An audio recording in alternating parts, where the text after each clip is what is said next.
Hola, buenos días. Les habla Alba Cristina Sosa, coordinadora académica de Universitas Fundación. Les damos la más cordial bienvenida a la videoconferencia de la mañana de hoy, organizada por Prosapienza Consulting y Universitas Fundación, con ocasión de la pandemia por el COVID-19 y, por supuesto, en nuestro espacio jueves de videoconferencia dedicado al derecho laboral. Recuerda que Universitas está contigo en estos momentos que debemos quedarnos en casa. Antes de darle el derecho de palabra a nuestro expositor de hoy, queremos hacer los siguientes anuncios. Para darle tranquilidad a quienes se conectan utilizando esta aplicación Zoom, hemos realizado la revisión correspondiente y no hemos detectado fallas de seguridad. Sin embargo, en adelante vamos a hacer la transmisión de todas nuestras videoconferencias a través del canal de YouTube, todas las transmisiones en vivo. Por otra parte, les recordamos que hasta el 20 de abril tienen oportunidad para solicitar beca parcial para el Seminario Virtual de Derecho del Trabajo Comparado sobre futuro de derecho del trabajo, que comienza a finales de este mes de abril, avalado por la Academia Iberoamericana de Derecho del Trabajo y de la Seguridad Social. A través del chat, acá en Zoom, les vamos a compartir el enlace para la solicitud de beca. Y para mayor información sobre el seminario y los próximos eventos, los invitamos a que ingresen a nuestra página web www.universitasfundacion.com o envíen un mensaje en nuestra fanpage de Facebook y van a ser contactados.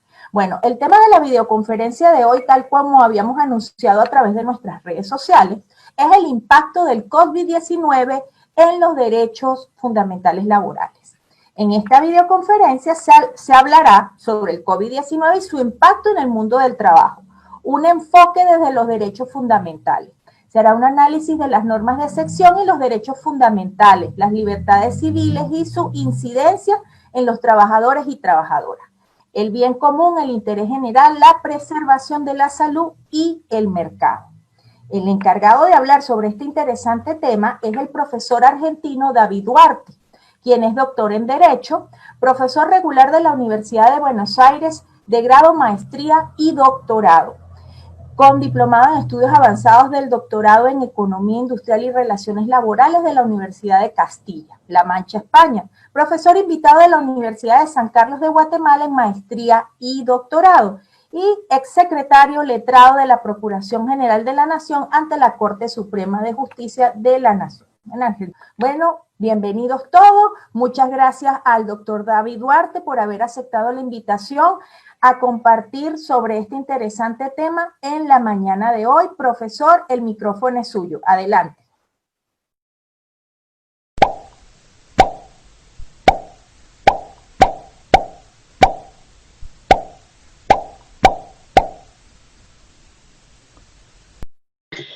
Bueno, buenos días. Agradezco a la Fundación Universitas de Venezuela esta oportunidad que me da de compartir con ustedes algunas reflexiones sobre esto que realmente conmueve al mundo. Y conmueve al mundo por el impacto y algo tan preciado como es la vida de las personas. Y creo oportuno, en este sentido, compartir algunas imágenes que voy a ir pasando mientras hablo con ustedes y de esa manera ir llevando adelante la presentación, de tal manera que vamos a mostrar, por un lado, el tema que nos refiere, es el derecho fundamentales de los trabajadores en el marco de la emergencia, una emergencia que a nivel mundial se ha decretado en varios países, tendientes a buscar una solución a un problema que todavía no se le ha encontrado, salvo el aislamiento. El aislamiento que provoca obviamente un impacto muy fuerte en lo que es la actividad económica y directamente en el trabajo y los trabajadores, las personas que trabajan, las personas que están en situación de irregularidad o situaciones de informalidad laboral, nos invita a reflexionar sobre nuestra realidad económica, esto a nivel mundial, es decir, la globalización o el pensamiento neoliberal que ha llevado al mundo a una situación tal en la cual para achicamiento del Estado o razones de racionalización administrativa tendientes a bajar el costo de gastos o de recursos del Estado, se ha achicado durante los últimos 30, 40 años desde una ideología, diríamos, economicista, pero que hoy nuevamente se pone en el escenario un cuestionamiento serio porque está al límite de la situación que conlleva a la vida de las personas. En el escenario que nosotros queremos presentar de los derechos fundamentales en el trabajo, ver esta idea de cómo juega dentro del derecho del trabajo las fuentes laborales, el fuente del derecho laboral. Por un lado, la construcción o la invención de lo colectivo en el periodo del siglo XIX, con posterioridad al Estado de Derecho creado por la Revolución Francesa, esa idea de división de poderes, representación del pueblo, la manifestación a través de tres poderes que tienen cierto equilibrio, pero allí en ese escenario de libertad, de igualdad y de fraternidad, los derechos de los trabajadores estaban resumidos a la autonomía individual y obviamente la resignación del contrato hacía que los trabajadores perdieran esa autonomía para poder negociar. La manera que tuvieron los trabajadores es organizarse colectivamente, plantear conflicto y empezar a construir normas heterónomas por fuera del contrato individual a través de la negociación colectiva. Y es ahí donde aparece la primera fuente del derecho del trabajo. Luego, ya entrado el siglo XX, el constitucionalismo social nos lleva a la constitucionalidad del derecho del trabajo, situados en la primera Constitución de México, pero que después esa Constitución irradia al resto de los países. 2 años después, la de Weimar, de Alemania, y así sucesivamente toda Europa, y eso después se extiende a todo el mundo, y especialmente en Latinoamérica, en varias constituciones aparece el derecho social incorporado como norma que es indisponible por parte de la democracia representativa, coyuntural, o que va cambiando o mutando según el color político del gobierno de turno. Y esta forma de que el derecho al trabajo esté en ese sitial hace que el derecho del trabajo sea de contenido constitucional y que irradie a los representantes del pueblo en la legislación una normativa que no pueda ser cambiada circunstancialmente.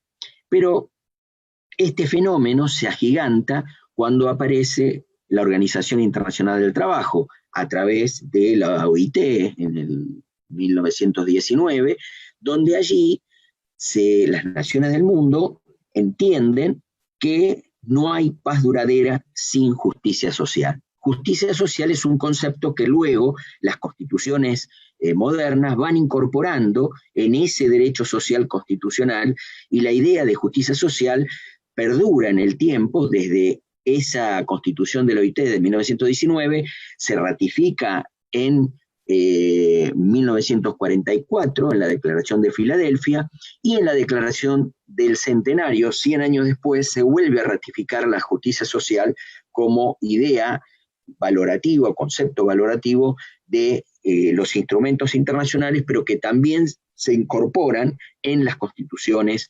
sociales de los distintos países. Pero esto tiene un reverdecer con posterioridad a la Segunda Guerra Mundial a partir de los derechos humanos. Aquello que venía de los derechos humanos, que empieza a positivizarse, es decir, a concretarse en normas internacionales, con la Declaración Universal de los Derechos Humanos y las distintas normas, los grandes pactos, como el Pacto de Derechos Civiles y Políticos, el Pacto de Derechos Económicos, Sociales y Culturales, que le dan a esa idea de derechos humanos un carácter positivo, es decir, en normas concretas que tienen en su articulado normas dirigidas al derecho del trabajo. Y este es el escenario de derechos fundamentales del trabajo. Ahora bien, la enumeración, obviamente, que acabamos de hacer, en América tenemos la Declaración Americana de los Derechos Humanos y la Carta Interamericana de Garantías Sociales del año 48, que tiene un contenido bastante interesante. El Protocolo de San Salvador y la Convención Americana, además de los otros instrumentos, y la Declaración de Principios de Derechos Fundamentales del OIT, donde allí se reconoce la libertad sindical, la no discriminación, la abolición de trabajo infantil y la abolición de trabajo forzoso. Esta idea, ¿no?, de normas de derechos fundamentales que irradian a todo el derecho del trabajo, bajan al escenario del contrato de trabajo y le dan al trabajador derechos que son exigibles no solamente al Estado, sino también a su empleador. Es decir, el efecto horizontal o la teoría del Die Wiederkunft alemana, donde se exige a los particulares el cumplimiento de esos derechos humanos. Ahora bien, el objetivo que tiene estos derechos fundamentales es la igualación constante de las desigualdades sociales. Ahí lo vemos en el preámbulo de la Convención Americana, el ideal del ser humano libre, exento del temor de la miseria. Solo es posible si se crean condiciones que permitan a cada persona gozar de sus derechos económicos, sociales y culturales, tanto como de sus derechos civiles y políticos. Esta es la idea de los derechos fundamentales y especialmente los derechos económicos, sociales y culturales. Ahora bien, para situarnos en la teoría, digamos, de los derechos fundamentales, hay un libro muy interesante de Luigi Ferrajoli que se llama Derechos y Garantías, la ley del más débil.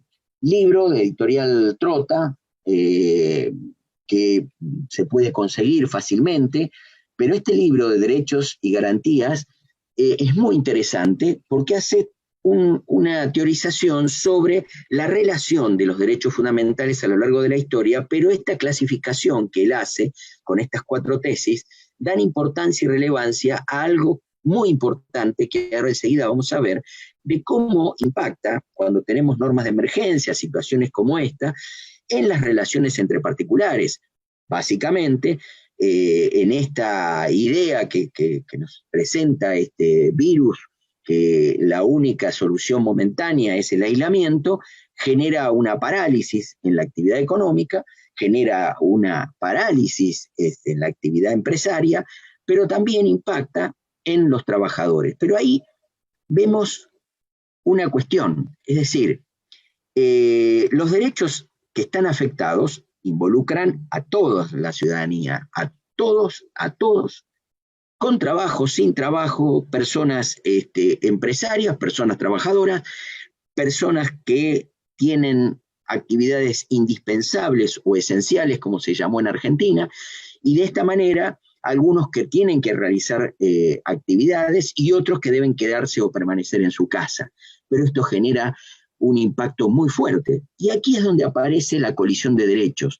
Y en esa colisión de derechos, estas 4 tesis de Ferrajoli es interesante tenerlas presentes. Primero, distinción entre derechos fundamentales y derechos patrimoniales.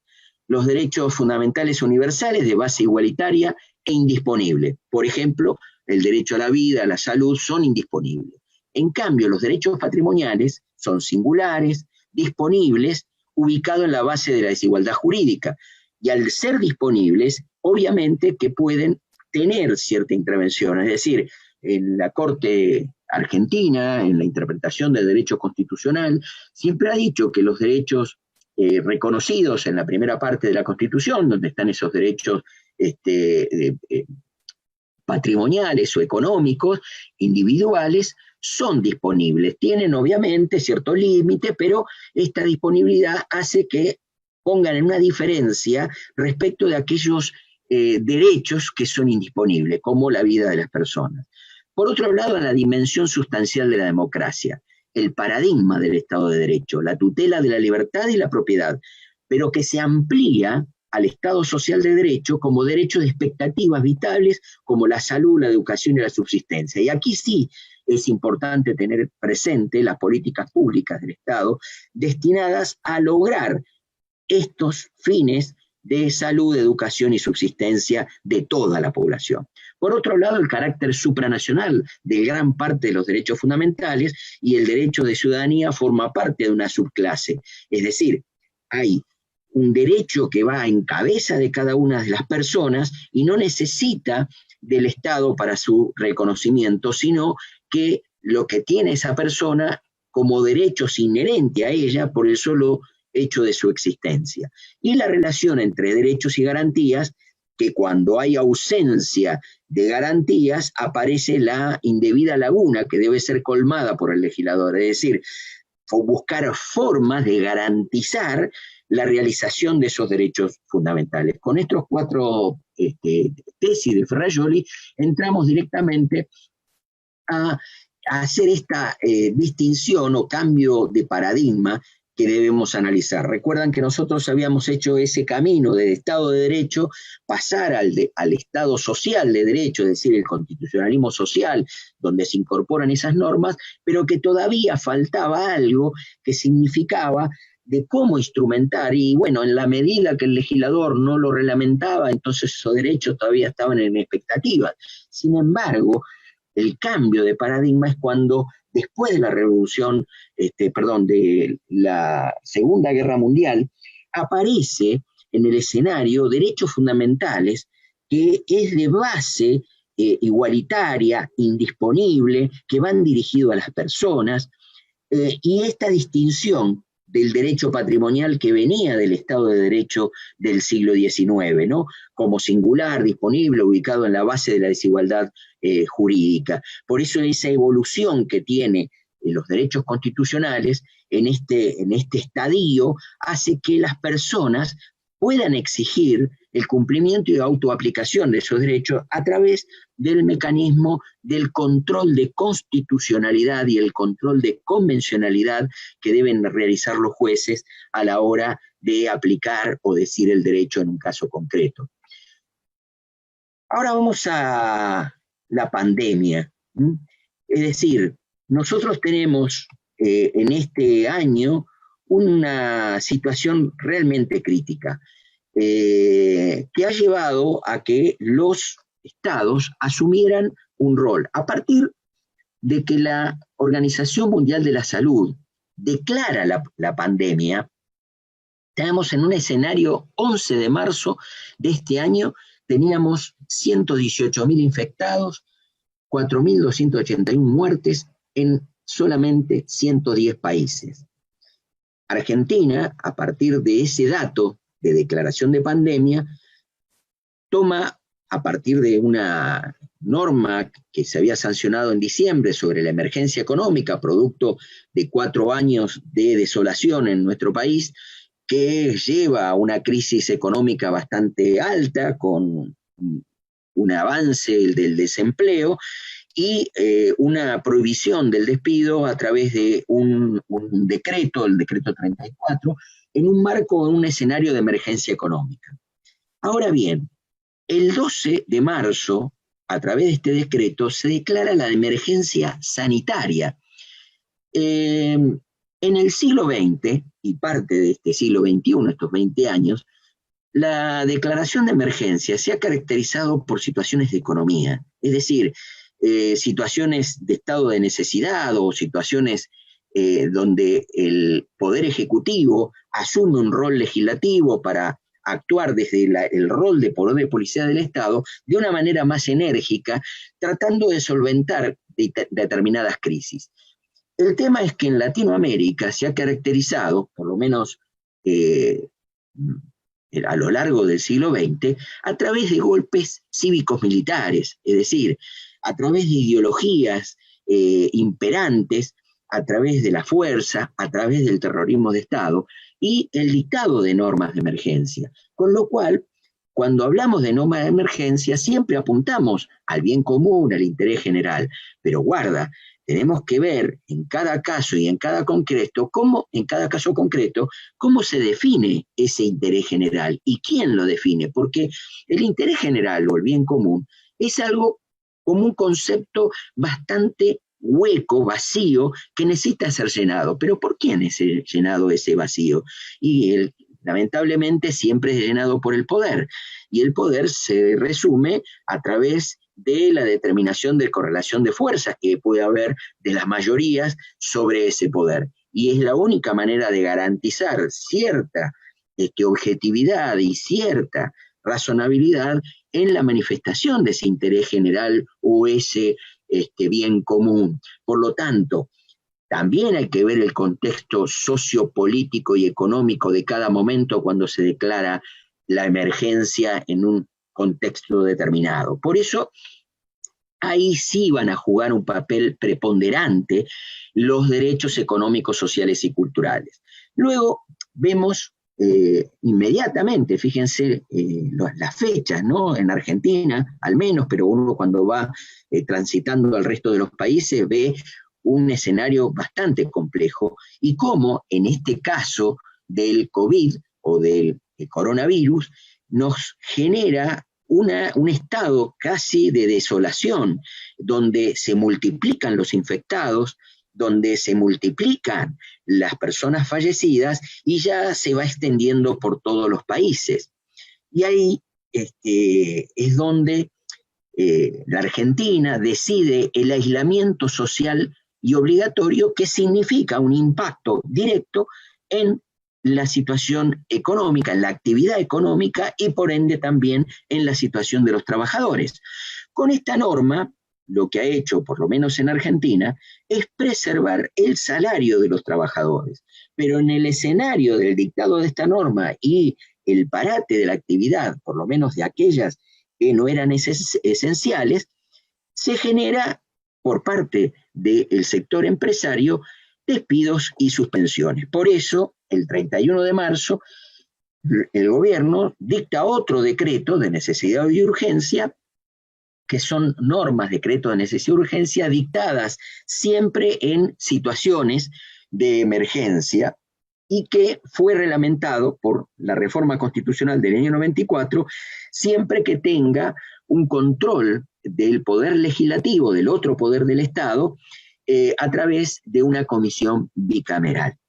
Está reglamentado también por ley y esta es una manera de darle cierta legalidad a esta intervención excepcional, que ahora vamos a ver las características de las normas de emergencia enseguida, pero quiero señalar que acude a otra herramienta, que es la prohibición de los despidos y suspensiones mientras dure la emergencia. Y esto obviamente nos lleva al escenario de pensar si es o no constitucional o si es o no prohibir los despidos una forma de violentar los derechos de las personas. Y aquí entramos en el juego de interpretación. Adelanto, porque no sé si voy a llegar a poder hacer una descripción sobre esto, que tenemos respaldo constitucional, es decir, nuestra Constitución habla de estabilidad del empleado público y protección contra el despido arbitrario. Y ya se ha analizado que esta protección contra el despido arbitrario, una regulación que establezca la estabilidad absoluta no sería inconstitucional, porque además esto que es una redacción del año 57, una reforma de nuestra Constitución del año 57, tiene respaldo en normas internacionales. La principal es el Pacto Internacional de Derechos Económicos, Sociales y Culturales, que reconoce el derecho al trabajo. Y el derecho al trabajo tiene dos manifestaciones. Una, las facultades del poder del Estado en generar condiciones para la creación de puestos de trabajo o de empleo. Y la otra es que las personas no se vean privadas del empleo injustamente. Es decir, darle causalidad a la ruptura del contrato, reconociendo una estabilidad absoluta en el sentido de que solamente puede despedirse con causa. Y esto está interpretado precisamente por el propio órgano que tiene las facultades de interpretar el pacto a través de la Observación General 18, que dice que debe interpretarse el derecho al trabajo conforme el Convenio 158.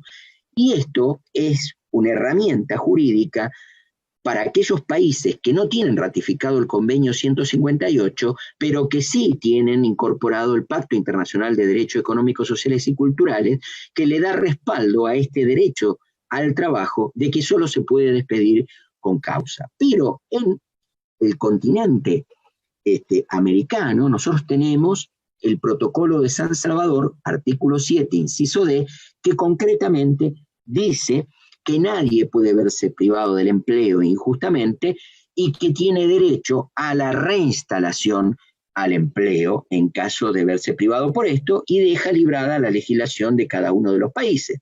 Por lo tanto, si no tenemos una regulación expresa en este sentido, prevalecen las normas de rango superior, que en este caso sería la Constitución y la incorporación a través de estas constituciones de los tratados internacionales que regulan la materia del derecho al trabajo. Pero por eso esta prohibición en este escenario ha generado una serie de discusiones, por lo menos a nivel local, pero como hay muchas personas de otros países de Latinoamérica, a la cual estamos conversando, voy a terminar, no voy a hablar más del escenario argentino, pero sí tener en cuenta que en el periodo de normas de emergencia, en cualquiera de los países, se debe tener en cuenta el derecho al trabajo, que significa que nadie puede ser privado del empleo injustamente y sin causa. Es decir, que allí hay una estabilidad reconocida por el Pacto Internacional de Derechos Económicos, Sociales y Culturales, el cual debe ser analizado conforme la Observación General 18 en este sentido. Yendo directamente a la idea de cómo evoluciona ya en el escenario mundial, y estos datos son del día de ayer, si vemos la cantidad de infectados y la cantidad de fallecidos, tomando desde cuando se declara la pandemia a la situación de hoy, vemos que el avance es realmente tremendo. Es decir, vemos que los países donde más se ha desarrollado, y ahí vemos Argentina y Venezuela, que lo tomé, pero al azar podríamos incorporar otros países latinoamericanos que están por debajo de estos países. Y fíjense, son los países del primer mundo, son los países que tienen las recetas neoliberales para el resto de los países, son los países que han optado por la economía antes que la salud de la población. ¿Y el resultado cuál fue? Y el resultado es este triste resultado. Es decir, la cantidad de fallecidos de estos países que han optado por el mercado y no por proteger a las personas. Hoy están en estado de desesperación y están reviendo esas medidas de las recetas neoliberales que llevan a esta cantidad de infectados y esta cantidad de fallecidos. Y esto tiene que ver con políticas públicas del Estado. Claro, cuando uno dice que el aislamiento social preventivo obligatorio, como se ha tomado en el caso argentino, nos lleva obviamente a una de las cuestiones esenciales. Las libertades, estas libertades civiles reconocidas en el Estado de Derecho decimonónico, el Estado de Derecho, ¿se acuerdan en esa evolución que hicimos? Estos derechos que vienen de la época de la Revolución Francesa y que fueron incorporados en la mayoría de los países en esta lógica del siglo XIX, donde las libertades y el derecho de propiedad había tenido una evolución bastante importante. Libertad, igualdad y fraternidad, donde el análisis hoy, en esta conjugación de derechos sociales y derechos fundamentales, nos llevan a que las normas dictadas en emergencia deben tener un análisis de legalidad, de razonabilidad, de proporcionalidad e igualdad. En Argentina, este precedente Kingston, que fue el primer caso que se trata, el planteo de inconstitucionalidad de un ciudadano que planteaba la inconstitucionalidad de esta norma, de este decreto de emergencia, diciendo de que no se había declarado el estado de sitio conforme ley del Congreso, que esto era inconstitucional y que por lo tanto debía ser anulado. La respuesta jurisprudencial fue que este decreto era constitucional, no afectaba la legalidad, era razonable y proporcional a la situación. ¿La situación cuál es? La situación es precisamente que la reglamentación del derecho a circular está dada por el Pacto de Derechos Civiles y Políticos, que en similar concepción de esas constituciones liberales, tienen este sentido de regulación donde le da razonabilidad a ese derecho, diciendo lo siguiente: no podrá ser objeto de restricción a no ser que éstas se encuentren previstas en la ley, sean necesarias para proteger la seguridad nacional, el orden público, la salud. Y aquí fíjense cómo el pacto relativiza esos derechos a través de decir, miren que si está en juego la salud, entonces pueden ser regulados, siempre que tengan un marco normativo. Y este marco normativo lo da ese decreto que en la emergencia es dictado por el Poder Ejecutivo, pero que ya es sometido al control del Congreso a través de este sistema bicameral que va a analizar el contenido de esa norma. Pero lo que quiero señalar es cómo el pacto genera esta suerte de razonabilidad de la medida, es decir, ese criterio de circular libremente no tiene carácter absoluto y en determinadas circunstancias da la posibilidad de abrir camino. Lo mismo pasa con la Convención Americana, artículo 22, inciso 3, donde también la salud pública aparece también como una de las formas de dar oportunidad de restringir algunos otros derechos que vemos como afectados. Yo quería mostrar un sumario de jurisprudencia de la Corte Argentina del año 1871, donde se declaró el receso total en nuestro país en virtud de la fiebre amarilla, donde había ocasionado miles de muertos en Argentina, principalmente en Buenos Aires, capital de la República, donde la Corte decide cesar totalmente la actividad. Fíjense el año, ¿no? Es decir, que también hubo normas de emergencia allí que trataban de darle una solución teniendo como objetivo la preservación de la salud de la población. Ahora bien, cuando nosotros analizamos en el contexto que se dicta, ¿por qué el aislamiento, ¿no? Visto desde el punto de vista de quienes realizan actividades económicas, la paralización de la economía, pero esta situación está dada porque no existen vacunas, no existe ninguna otra forma para prevenir la salud de las personas que afectadas por esto pueden tener la consecuencia mortal. Y por lo tanto, el único medio por ahora conocido y comprobado es el aislamiento social. Y el aislamiento social tiene como consecuencia la parálisis de la economía. Entonces ahí es donde está la clave. Es decir, acá entran a jugar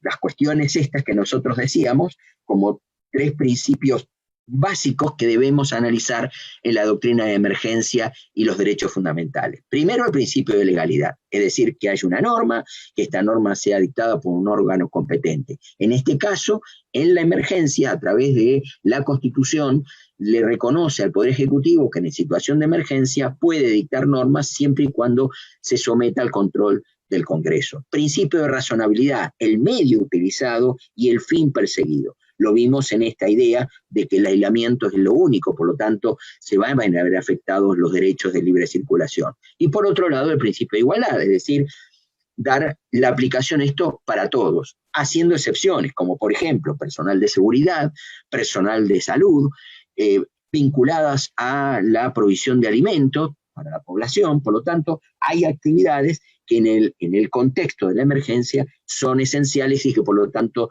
también se reconoce, y esa es la salvedad que se hace al principio de igualdad y su aplicación para todos. Bien, vemos que la elaboración que se ha hecho de las normas de emergencia siempre hay que tener en cuenta estos cuatro pilares fundamentales. Primero, que la situación de emergencia que afecta al interés, que pueden afectar los intereses vitales de la comunidad, debe ser declarada, es decir, debe ser dicho concretamente cuál es la razón de la emergencia y debe estar especificado concretamente en la norma. ¿Para qué? Para darle ese contenido de legalidad y cómo eso afecta los intereses de la comunidad. Ya lo vimos, que afecta a toda la comunidad y que por lo tanto no hay otro medio que el aislamiento. Proteger los intereses generales de la sociedad, y en este sentido vienen las regulaciones en cuanto a hacer excepciones a esa parálisis total de la actividad. Por otro lado, que la moratoria sea razonable, es decir, ¿cuál es el fin perseguido? Entonces yo tengo por un lado que sopesar, por un lado las cuestiones patrimoniales que tienen que ver con la paralización de la economía y por otro lado la salud de la población. Si hacemos un repaso de lo que dijimos al comienzo sobre las 4 tesis de Ferrajoli de la clasificación de los derechos fundamentales, vamos a ver que tenemos la indisponibilidad de derechos fundamentales referidos a la salud y la disponibilidad de los derechos patrimoniales. Por otro lado, el plazo limitado, y esto sí es importante en toda norma de emergencia, la temporalidad, es decir, que esto dure hasta que dure las razones que dieron motivo a la moratoria. Es decir, estos 4 pilares fundamentales de la doctrina de la emergencia. Esto está reconocido en fallos, por lo menos de Argentina, donde se ha hecho esta evolución, ¿no?, durante lo largo de varios años. Por lo tanto, en distintos países se lo ha llamado como estado de emergencia, estado de excepción, estado de catástrofe por calamidad pública o emergencia sanitaria, en el contexto que estamos viendo con el COVID. Decretos presidenciales, normativas de diversa naturaleza jurídica, con el fin de proteger la salud y evitar los incrementos de contagio. Este es el objetivo. Pero cualquiera de estos estados de excepción, estado de necesidad, de urgencia, que debe ser tomado como un poder de policía, de control y de verificación de esto, pone en tela de juicio todas las normas de derechos fundamentales y por lo tanto genera allí cómo debemos aplicarlas o entenderlas o interpretarlas en cada caso concreto. Entonces ahí es donde entra a jugar la razonabilidad de las medidas y por lo tanto obviamente nos lleva a el escenario, ¿no? Si hay un orden público laboral, si hay un orden público económico, el poder de policía, que en este caso es más enérgico que en épocas de tranquilidad o normalidad o sosiego. Sin embargo, y haciendo un paréntesis, debemos señalar que pues, para casi toda Latinoamérica, desde la década de los 70 hasta la fecha, hemos vivido estados de excepción por razones económicas con carácter, yo diría, permanente y constante.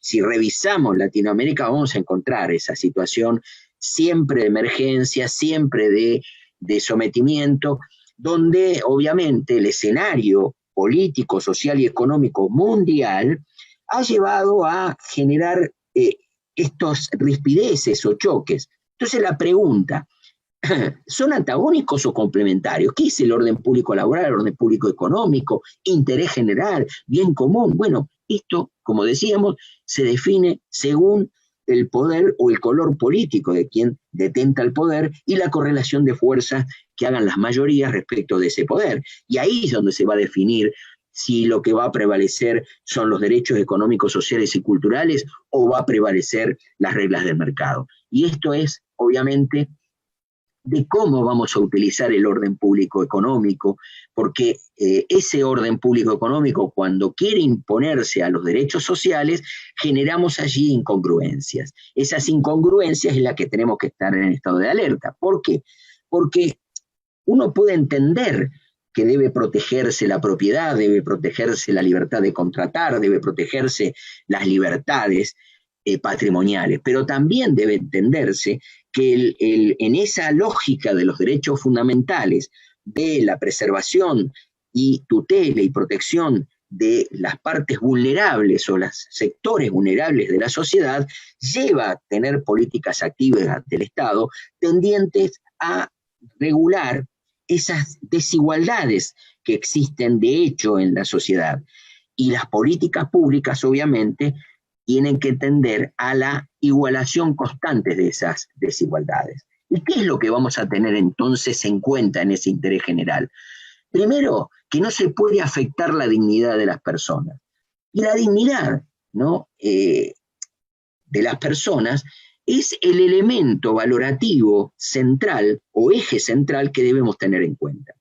La OIT utiliza la palabra decente, trabajo decente, pero entiendo que desde las normas de derechos fundamentales, la única herramienta de fuente material de esos derechos fundamentales es la dignidad de las personas.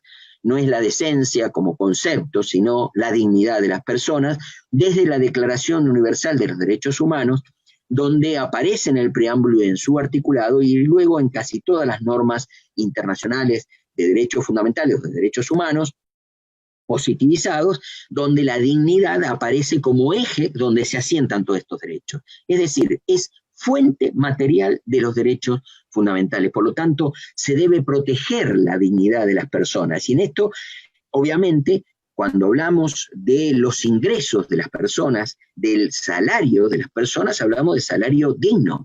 Y un salario digno es aquel que por lo menos satisfaga las necesidades básicas de esa persona que tiene que ver con la canasta básica o que se vincula con la canasta básica.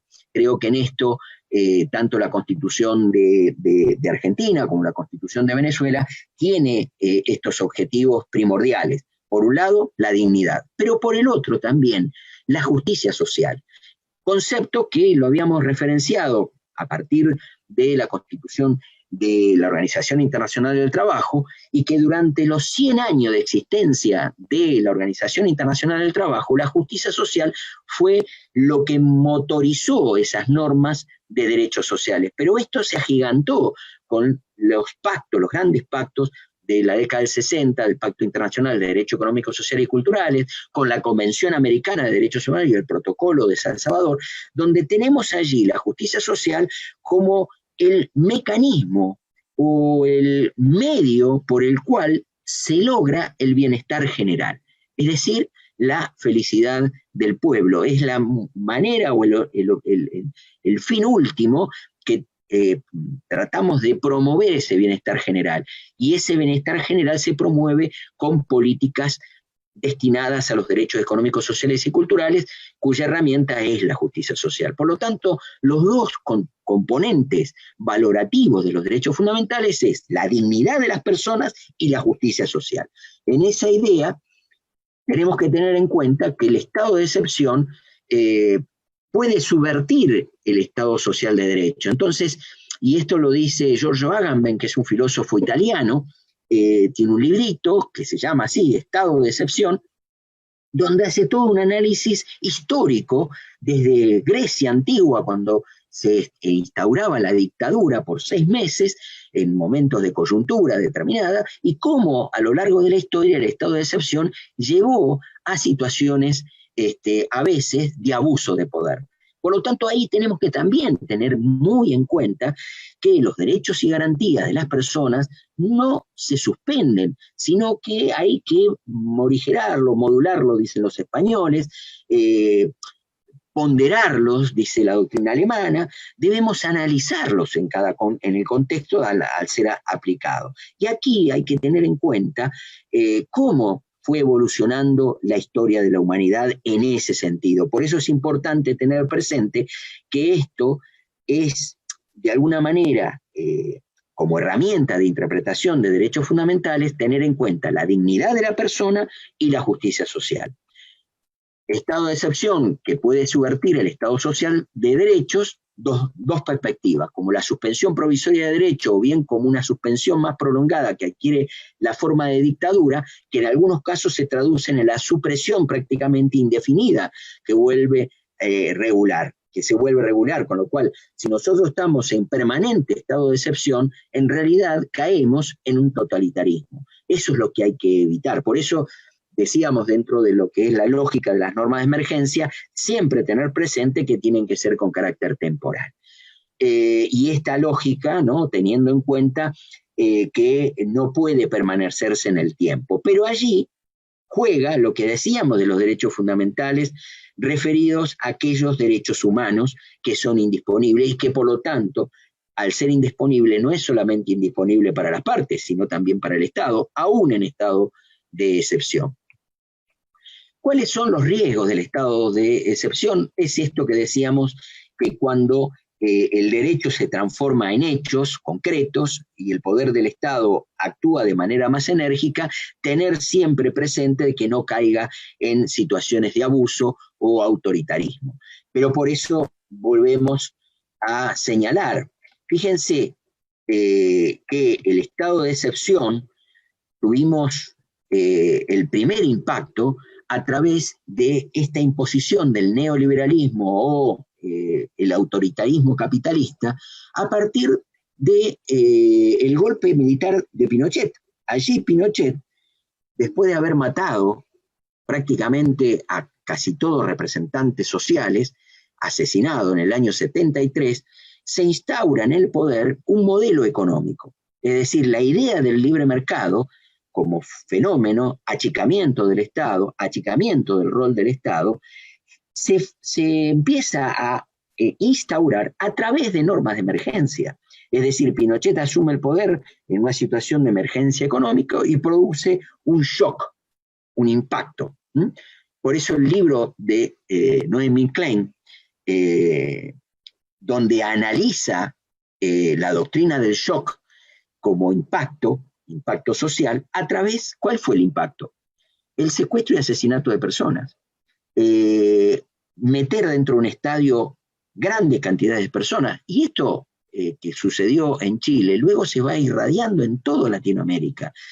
3 años después en Argentina, con 30.000 desaparecidos. Es decir, esta idea de imponer a través del Estado la lógica del mercado, pero se pone a través de la fuerza. Esto no fue concebido de manera democrática. Y luego se utilizó como modelo de irradiación para todo el mundo.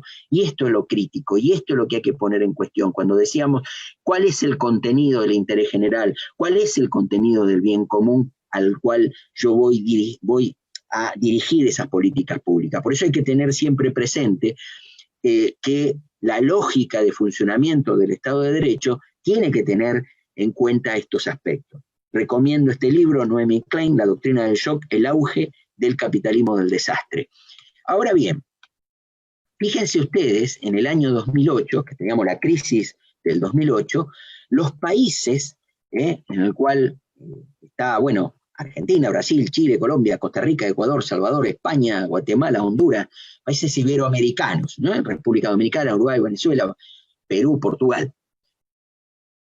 En este preámbulo de esta carta se dice: al final de los años 70 del siglo, la crisis económica mundial dificultó la viabilidad del modelo de Estado de bienestar, construida por países industrializados, postindustrializados después de la Segunda Guerra Mundial.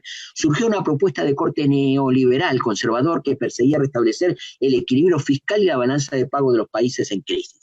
Se promovió la reducción del tamaño del Estado y su sustitución por el mercado como instrumento predominante del desarrollo. Años después de la aplicación de las medidas neoliberales, los problemas del desarrollo se agudizaron en la región. Los mercados nacionales se debilitaron, no hubo crecimiento económico, la pobreza se expandió, la gobernabilidad cayó y el Estado, que había sido desmantelado, perdió su capacidad de respuesta a los nuevos desafíos. Esta declaración del 2008 viene como consecuencia de la crisis que sufre Estados Unidos. ¿Se acuerdan? Ahí es donde la OIT saca una declaración sobre empleos sin crisis, otra declaración sobre justicia social, donde van como retomando el cauce de la idea del Estado Social de Derecho, pero hacerlo activo. ¿Frente a qué? Frente a esta lógica del neoliberalismo, ¿no? Hoy con el COVID, nuevamente aparecen las cuestiones en el debate, en el escenario del debate, donde aparece, por un lado, la cuestión de las razones económicas y, por otro lado, la preservación de la vida y la salud de las personas, ¿no? Entonces, ¿cuáles son la colisión de derechos constitucionales que puede haber en el dictado de normas de emergencia, teniendo en cuenta las características que mencionamos? Por un lado, la libertad de contratar, ejercer toda industria lícita, derecho de propiedad. Por otro lado, la salud y la vida de las personas, la dignidad de las personas que trabajan y el trabajador como sujeto de preferente tutela constitucional. Así reconocen la mayoría de las constituciones que reconocen los derechos sociales. Por lo tanto, esta estructura de posible colisión de derechos, ¿cómo juega en el escenario de interpretación y afectación de derechos, ¿no? En Argentina, por lo menos en épocas donde no existía un derecho del trabajo, donde no había un desarrollo de lo que era este reconocimiento, que creo que con DeWitt empieza a pensarse en un derecho autónomo, un derecho social, porque lo que primero se pensó fue en un derecho social, no en un derecho del trabajo, un derecho social, pero eso aparece ya pasado 20 años del siglo XX. Pero fíjense, inicios del siglo XX, año 1907, se analiza la libertad de contratar y se le pone límites. Era una empresa que contaminaba el río, una cutiembre, y las sales con que se utiliza para el curtido de cueros es mortal para la vida y por lo tanto generaba muerte y destrucción al tirar estos desechos al río. Y ahí el poder de policía del Estado, en virtud de la salubridad pública, clausura. Y esa clausura es llevada a la justicia y ese análisis es analizado, fíjense, en 1907 no teníamos derechos sociales, pero el poder de policía del Estado en virtud de la salubridad pública.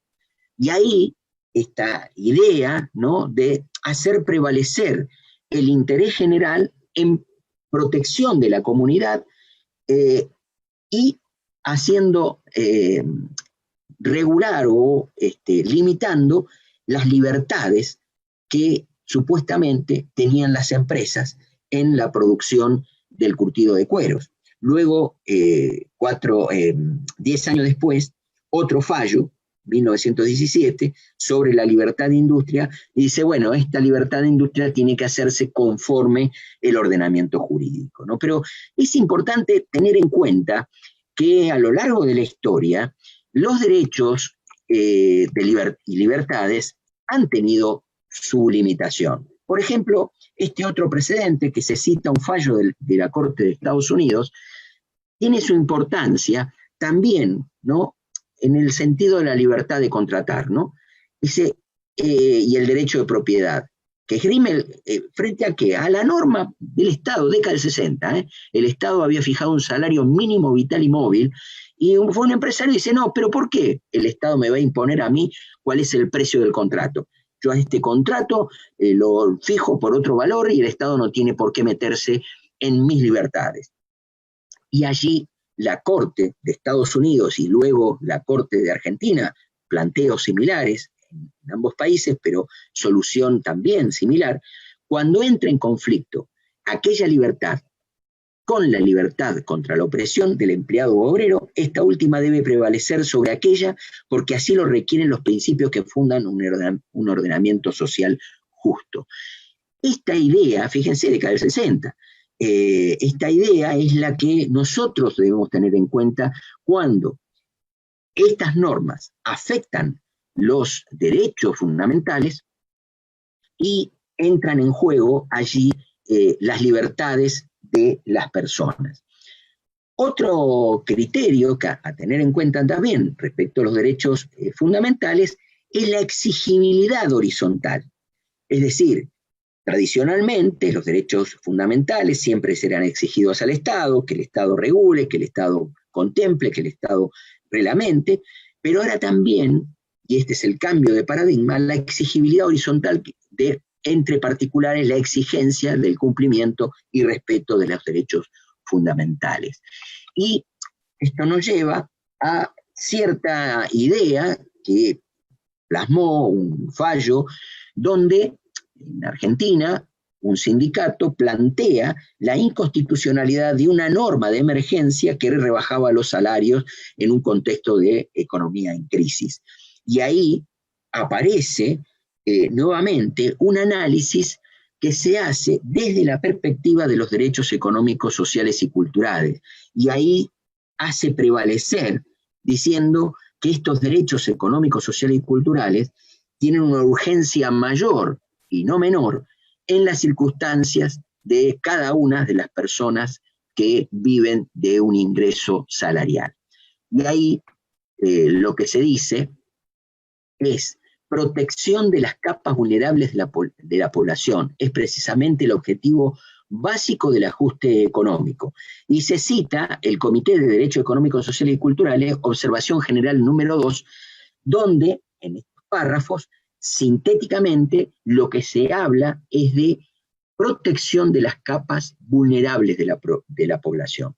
Esto lo reitera hoy, recientemente, la semana pasada, la Comisión Interamericana de Derechos Humanos retoma estas ideas en el marco del COVID, ¿no? Es decir, cómo proteger los derechos económicos, sociales y culturales. Pero lo único que hace es retomar todo lo que venía analizando la comisión, pero además verlo desde la idea universal.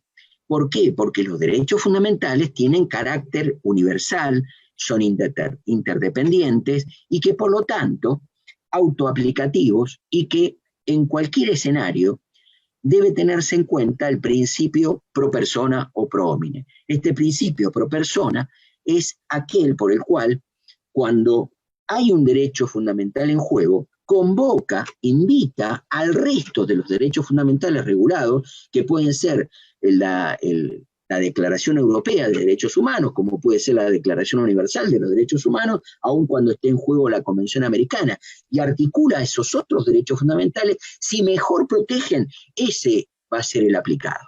¿Por qué? Por el principio pro persona. Y este principio pro persona es proteger en mayor medida a las capas vulnerables de la población. Y obviamente los objetivos básicos del ajuste económico tienen que tener este criterio, por lo menos en el contexto.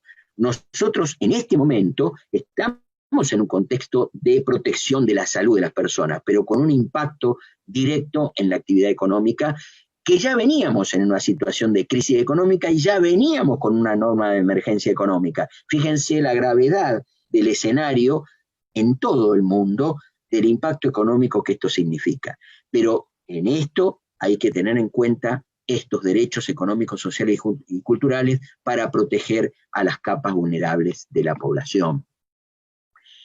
Y ahí se cita, por ejemplo, las observaciones finales del caso Bulgaria del año 99, todo equilibrio entre reformas económicas y protección de los derechos humanos obliga a proteger en particular a los grupos vulnerables.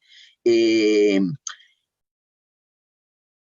el que mencionaba, ¿se acuerda cuando recién comentaba sobre la OIT y el rol que asumió en ese momento de crisis económica del 2008? Se declara un pacto mundial para el empleo y que en esta reunión, ¿no?, de junio del 2009 de la Organización Internacional del Trabajo, habla de adoptar una política destinada a la protección de las personas y las familias afectadas, en particular las más vulnerables. Esto se cita en este fallo que yo mencionaba, pero quiero rescatar el Pacto Mundial para el Empleo, que en este contexto hay que retomar su instrumento. En ese pacto, en uno de los puntos, recomienda a los países la ratificación del convenio 158, que es aquel que regula sobre prohibición del despido, o mejor dicho, protección contra el despido, y dice que solamente puede despedirse con causa, incluida la causa económica, pero tiene que haber motivación y por lo tanto solamente debe despedirse con causa. Ahora la pregunta, ¿no?, siguiendo esta línea de razonamiento, ¿qué capas de la sociedad deben soportar el costo de la crisis? ¿Y cómo puede proteger mejor y dar más autonomía a los más vulnerables? La respuesta no puede ser que ese peso recaiga en última instancia en la familia de los trabajadores.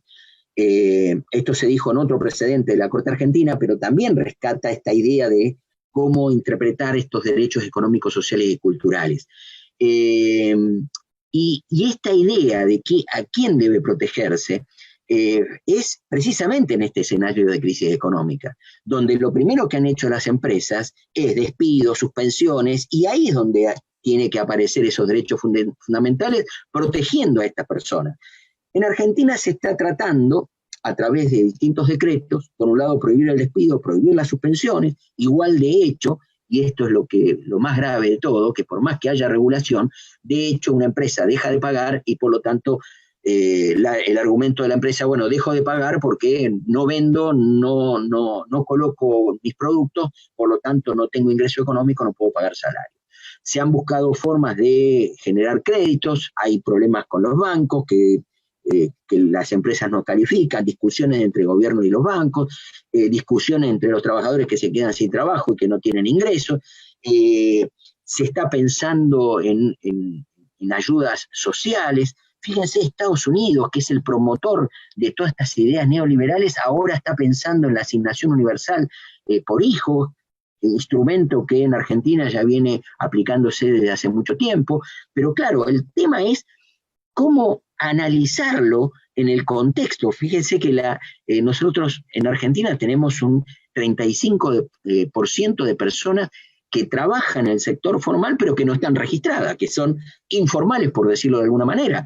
Pero también el tema de aquellos que no están en ninguna situación, que son los trabajadores que vemos en la vía pública, los que venden en un semáforo, los que están parados en una esquina vendiendo determinados productos, personas que detrás siempre hay una organización económica que es la que le provee del producto y está el poder económico. Pero claro, no hay una situación pensada desde el punto de vista de la lógica de la legislación laboral, siempre pensada en un sistema fordista cerrado y no en estas nuevas formas. Inclusive las aplicaciones de tecnología, que hoy en día también aparecen los repartidores, que son repartidores de comestibles, repartidores de personas a través del Uber, cualquiera de estas situaciones que todavía estamos pensando qué hacer con ella, en realidad es trabajo, y es trabajo que debe ser protegido. Y esta idea de que el trabajo en su diversa forma debe ser protegido por las leyes, da contenido o sentido a estas normas de derechos fundamentales del trabajo. Y obviamente que esta idea, ¿no?, de proteger estos derechos esenciales para alcanzar y proteger de manera espiritual y material al ser humano, ¿no? ¿Para qué? Para alcanzar la felicidad. Convención Americana de Derechos Humanos, artículos 30 y 32.2, que son los objetivos finales. Nuestra Constitución dice promover el bienestar general, por ejemplo, pero que visto con la Convención Americana le va dando contenido, desarrollo humano y económico con justicia social. Entonces ahí nosotros podemos sintetizar 4 principios que tenemos que tener en cuenta en la emergencia. Primero, al trabajador como sujeto de preferente tutela de protección de estos derechos fundamentales.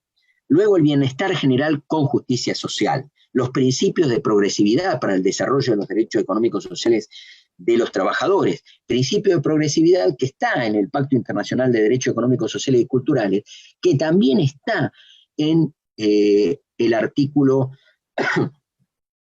26 de la Convención Americana, que ha tenido un rol bastante interesante en recientes fallos.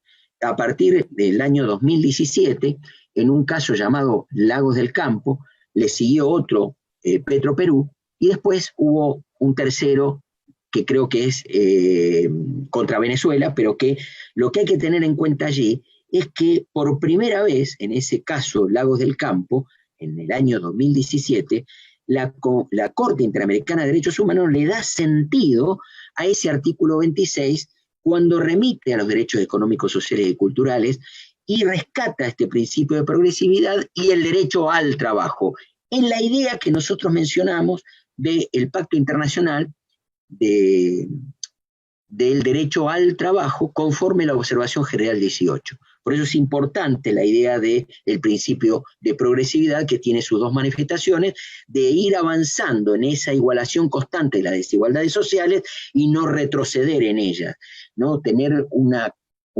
forma de no retroceso, de quedarse clavado en momentos de crisis, de situaciones de emergencia, pero que eso, cuando se active pero de manera progresiva. Y lo otro, la seguridad económica del trabajo salariado, para conseguir el bienestar material de los trabajadores. Por lo tanto, esas normas de emergencia no pueden ignorar estos 4 principios de jerarquía constitucional que le dan contenido material a ellas.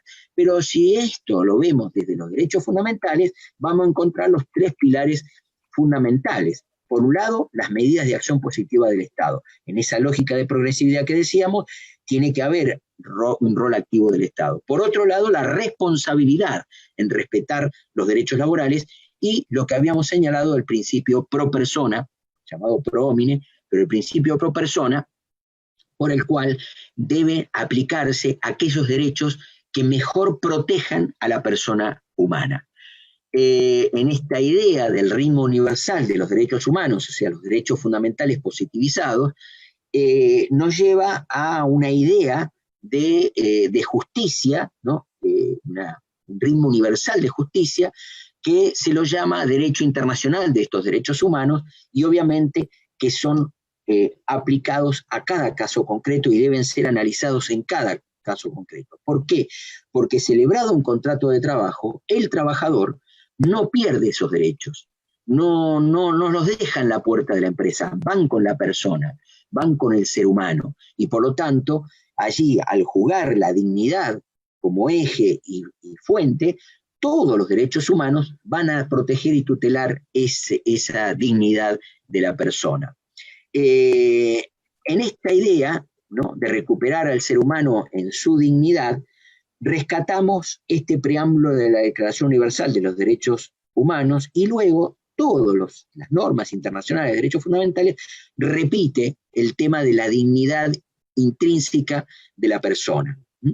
Ahí, en esta concepción humanística, nos lleva a poner en cuestión esta idea del neoliberalismo, la globalización pensada desde este pensamiento liberal que es decimonónico, que es un pensamiento del siglo XIX, pero que tuvo, a partir de el grupo Montpellerin de la década del 50, pero que luego se va plasmando en la Escuela de Chicago, básicamente Hayek, de la Escuela Austríaca de la Economía, y Milton Friedman, que tiene su primer ensayo en ese golpe militar de Pinochet y que después empieza a irradiar, y que lo hacen, digamos, a nivel mundial, impuesto a través de los organismos internacionales de crédito y los organismos del Banco Mundial y Fondo Monetario Internacional, presionado por la gestión de Ronald Reagan y Margaret Thatcher. Esa idea, ¿no?, de lo que fue el neoliberalismo ya impuesto por el poder, nos lleva a esta idea de si existe un mercado de trabajo. Y la respuesta es que las personas, los seres humanos, no son objetos de mercado, sino que son sujetos de todo mercado. En todo caso, si hay mercado, deben estar destinados a pensar en que primero debe prevalecer la persona humana frente a ello. El tema es si se puede judicializar la dignidad, en esta idea que decíamos recientemente. Por un lado, que ningún hombre puede verse negado de su dignidad. La dignidad no es un derecho, sino que es el derecho, los derechos fundamentales, tienden a proteger la dignidad de las personas. Por eso supera en jerarquía, y hablábamos como fuente material de las normas de derechos fundamentales.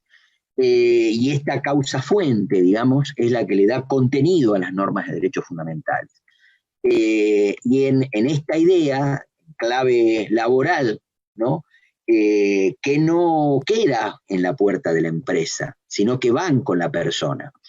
Y la dignidad en conjugación con la justicia social, como lo habíamos señalado, ya tratando de darle un cierto sentido a esta idea de estos dos componentes valorativos, y la aplicación en el derecho del trabajo, ¿no? En esta idea que nosotros habíamos señalado. Y vamos directamente a la idea esta del derecho al trabajo, ¿no? En esta emergencia, en esta situación, las personas no pueden verse privadas del empleo injustamente. Y ahí es donde vamos a analizar o tener en cuenta esta observación general 18 que habíamos señalado, principalmente en épocas de emergencia. Porque claro, nosotros cuando hicimos todo este reconto, y donde tratábamos de puntualizar o visualizar cuáles son los elementos a tener en cuenta en momentos de crisis, en momentos de emergencia, la protección de las capas vulnerables de la población nos lleva a tener este contenido o sentido valorativo. Y obviamente este derecho al trabajo que se conjuga, por un lado, a no verse privado del empleo injustamente, pero por otro lado también a la generación de políticas públicas tendiente a tener un paraguas protector a todas las personas que viven de su trabajo. Y en esto hay que tener cuidado en el sentido de que en esta idea de protección de la salud de la población y cómo se afecta la actividad económica, que mientras dure esta emergencia, todas las situaciones que se pueden dar en el marco de contenido económico o de justificante, por ejemplo, las propuestas de pensar la fuerza mayor en este sentido, no pueden provenir de las normas laborales. Es decir, la fuerza mayor imperante en este momento no son aquellas que están previstas en las normas especiales, en las normas que regulan la legislación laboral. ¿Por qué? Porque esta fuerza mayor está por encima de un contrato de trabajo, porque afecta no solamente al empleador, también al trabajador, también a los proveedores, también a los clientes, porque la decisión es la paralización de toda actividad, es decir, aislamiento social preventivo y obligatorio, que significa que las personas deben quedarse en su casa. Y esto obviamente convoca a pensar o repensar que yo no puedo esgrimir la fuerza mayor de la ley de contrato de trabajo o la de legislación laboral, porque este es un contexto diferente. Es un contexto que no está pensado precisamente para aquellas circunstancias de esa fuerza mayor. Y obviamente que ese argumento que se utiliza comúnmente para ser aplicado invocando la legislación laboral que regula o prevé la suspensión por fuerza mayor, debe postergarse hasta que dure esta emergencia que no tiene motivos económicos, sino que tiene motivos sanitarios.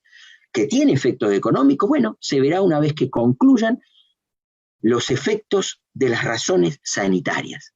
Razones sanitarias que no es de una empresa, sino que es de toda la actividad económica. Por lo tanto, no puede esgrimir una empresa en soledad frente al trabajador razones económicas vinculadas con esta situación. Esta situación supera toda cuestión de conflicto de fuerza mayor por razones económicas, y por eso en Argentina tiene sentido suspender la aplicación, valga la redundancia, de las suspensiones previstas en la legislación laboral.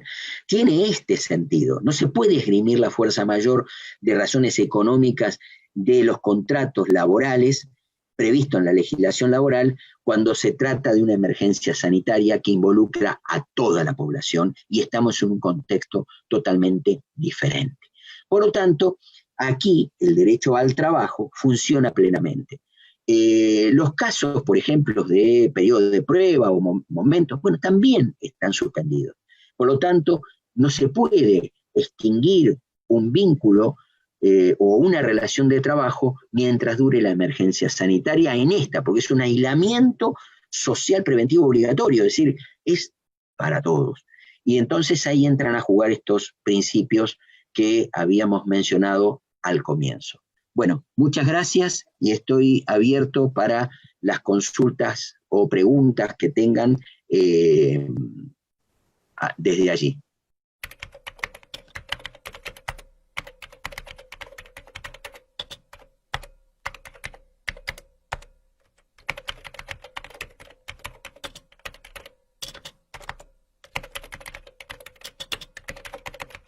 Antes de dar paso a las preguntas, que ya hay varias formuladas por aquí a través del chat de Zoom y algunas a través de la sección de comentarios de la transmisión en vivo que estamos haciendo por YouTube, les quiero invitar a que se suscriban al canal de Universitas en YouTube y activen la campanita para que se enteren cada vez que inicie alguna transmisión en vivo de nuestras videoconferencias.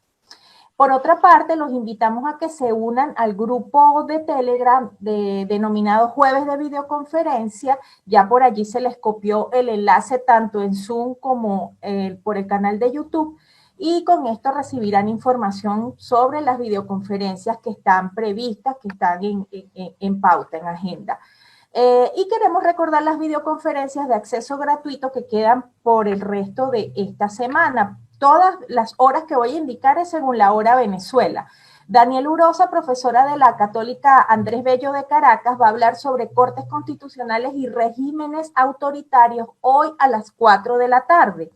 Y a las 6 de la tarde tendremos el tema dependencia laboral, encubrimiento y ambigüedad en el marco de Jueves de Videoconferencia con el profesor César Augusto Carballo. Para mañana, a las 10 de la mañana, la Asociación Venezolana de Derecho Administrativo, AVEDA, también tendrá un evento virtual sobre el COVID-19 y Derecho Público, donde 4 ponentes van a hablar sobre este tema.